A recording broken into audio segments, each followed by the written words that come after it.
The big company Nestle in Russia. Like basically with everything in Russia, we have two stories. We have a true story according to the companies, and we have a true story in reality.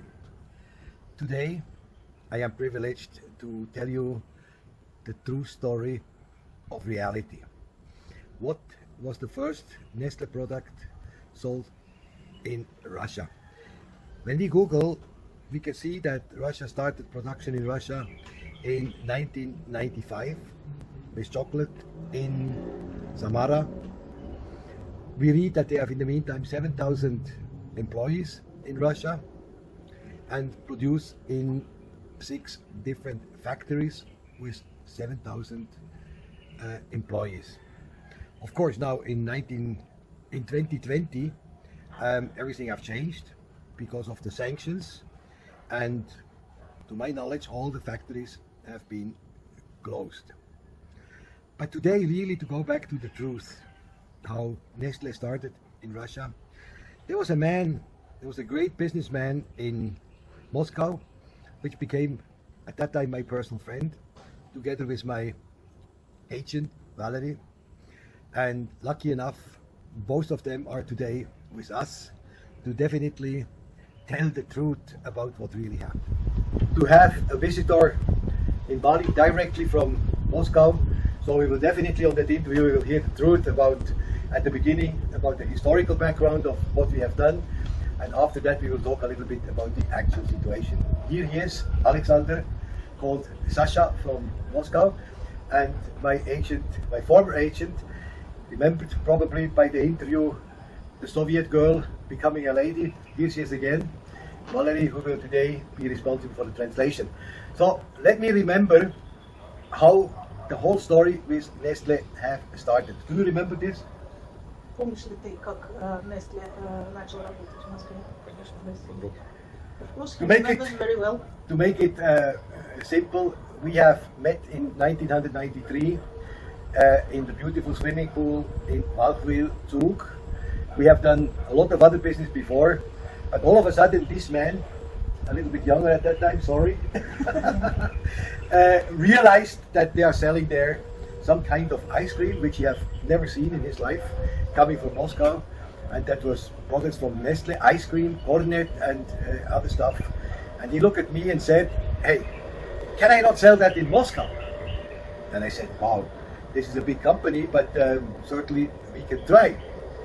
And to make the long story short, we have then contacted Nestle. That was a company called Frisco in Goldach, and that was basically the beginning of a hell of a lot of containers of ice cream which has been produced in Goldach in Switzerland. So I will ask Sasha, what do you remember out of this time? Я его попробовал в офисе, мне захотелось изначально угостить своих детей, своих друзей. Very well, that's conversation, and also here remembers how we've been to the factory itself, how we tried this ice cream, and that time he decided that he really needs to bring it to his friends, to the family, to try this so nice product which did not exist in Russia, the Russian market that time at all.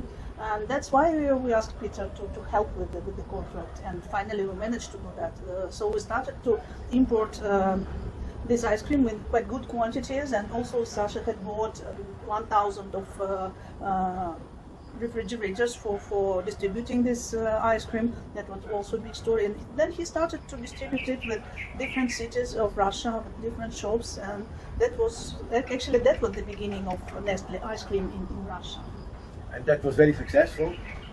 And of course, here I have to say 2 other elements from my negotiations with Nestle. At our first visit in Goldach, Frisco, they showed no interest. The reason was that the manager at that time said, they will never be able to pay.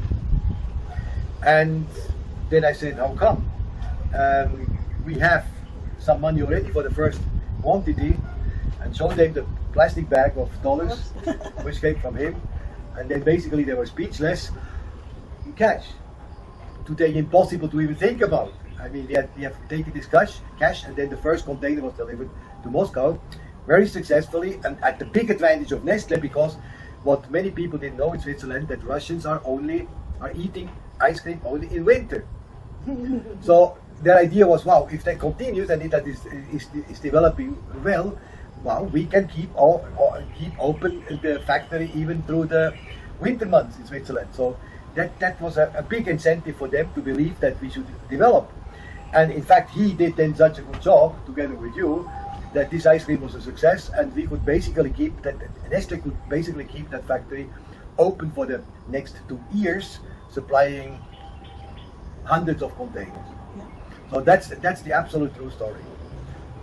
Да, абсолютно правдивая история. Значит, Nestle в результате наших усилий. So when then the first 5 containers were delivered without any problems to Moscow, Nestle started to be interested, and the next time we came to their factory in Goldach, the Russian flag was already on, and the interest became big. So I tried to make a contract for exclusivity in Russia, but Nestle said that is not our policy.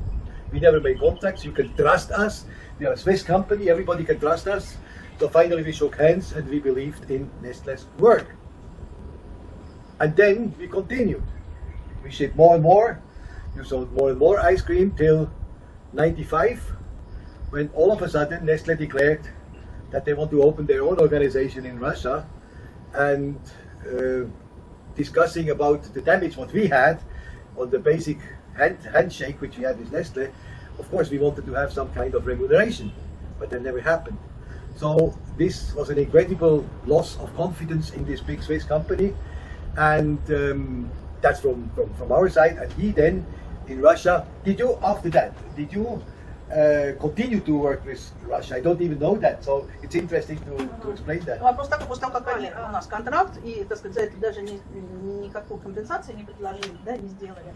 Finally, yes, he continued to work with Nestle, of course, because when they called him to their office to discuss the things, they have offered him further cooperation, but on some different conditions. So all the territories Sasha was selling ice cream to, they were divided in 4 parts, and he had received just the 4th part of these territories. We are talking about Moscow. Also, he received some parts in Russia, some other cities in Russia he could distribute, but it was much less than he did before. And also, they finally used him as the one who was started to distribute their ice cream, to get this ice cream be known in these countries, and somehow they made it on his shoulders. So basically he gave them all the know-how for distribution. Yes. And then unfairly they said goodbye, basically. So the same thing as what they did in Switzerland. Can you say that? Yes, of course. Okay. It was exactly like that. Yeah, but then there is karma. Let's leave that story and go to the big karma of Nestle. Because then in 2020, the big sanctions came from the Western world. 22, even more. The big sanctions, and they wanted to Russia, and that went completely, totally wrong. Nestle had to close all the 7 factories, and the 7,000 people lost their job. And what did Russia? How did they manage not to have any damage from this business? That's my question to him. Вопрос такой. Как ты с этим смог смириться? Как они начали с обмана и закончили плохо. Actually, Sasha says now that karma came much earlier than 2022. Actually, they lost their business with ice cream very soon in Moscow. I mean, for the moment, they were even before sanctions. Did they change the quality? Did the quality change of this local production? Он спрашивает, изменилось ли качество? Да, конечно, изменилось. Упало. The quality was totally lost. Это It позор. was totally, it could not be compared with the Original with the merchandise. original. They lost the market, basically. And they lost market. Finally, nobody was, even me. When I come to the shop, I always see what is local brand, but I never buy Nestle. Never buy. That's how we call karma, right? Yeah. Even that though we all three have a smile on our face. I'm sorry, but that's how stupid big companies, big giant companies are acting without knowing anything, right? Yeah. Yeah, and now we leave a little bit that story. In the meantime, during this boycott, other ice cream came on the market for sure, right? You mean imports? I mean, what I understand that Russia never really suffered from this boycott. How do you see that? How does he In see that? general, sanctions, how do we see the sanctions? It depends. On some things we do suffer, of course. First of all, we suffer from because we can't send the payments normally. We have to find ways, different ways to pay the money to the suppliers for any business. Through Dubai or things like that. Yeah, but it's complicated. I tell you, I'm doing that, and I tell it's not that easy to manage. And now you can see the difference now between ruble last year and ruble this year. This year, import is already alive because people were finding the networks how to make it in these circumstances, how to pay, how to deliver the goods. That's why it's very big demand for hard currencies, USD and euro. Yeah. That's why ruble is getting down because everybody wants to buy dollars. Everybody wants to buy euro because we want to make more importation. Okay. That's why somehow we have survived. But of course, it is not easy. So from one hand, we are damaged, and from another hand, we have benefits. So you can see in different ways. Also, there is local production. If we're talking about ice cream, I can tell you that the local production in Russia is much better in terms of quality than the Swiss brands like NESTLE. Wow. So everybody wants it. Even you can sell it more expensive than they import. But did it also happen that this boycott was basically cancelled through import from Kazakhstan, from Uzbekistan, from other provinces? Did that really happen? That because if I look at the turnover of Azerbaijan, of Georgia, of other ex-provinces, of new countries, of course, their turnovers are tremendous, and I cannot imagine that was for consumption in the country. So it would suggest that this was re-exported to Russia. Yeah, for sure. You answered your own question. Of course, this is Russian turnover which is coming through these countries. And let me translate to Sasha. И как все считали на Западе, что у нас там будет чуть ли не голод, что у нас будет отсутствовать какой-то продукции, а у нас полно всего, мы все сами производим. У нас вот Now, только Sasha says, now if you come into the supermarket in Moscow, any supermarket, you can see that all shelves are full of everything. And the most of these products are made in Russia, and not under license of any Nestle or God knows who, but Russian-made products. I love that. So, in short, you are very positive about the development, the economical development. Also, we are now in a little bit the crisis, so-called crisis. You're saying it's not a crisis. In fact, that's how they regulate the. Yeah, it's just a kind of regulation. The but central bank for export and import. Yeah, which is a very wise. Yeah, we have a very good team in our central bank and Ministry of Economy. So I mean that's a good ending, and I hope you had a wonderful time in Bali. How do you like Bali? Perfect. You, I don't have to ask you. It's your favorite island in paradise.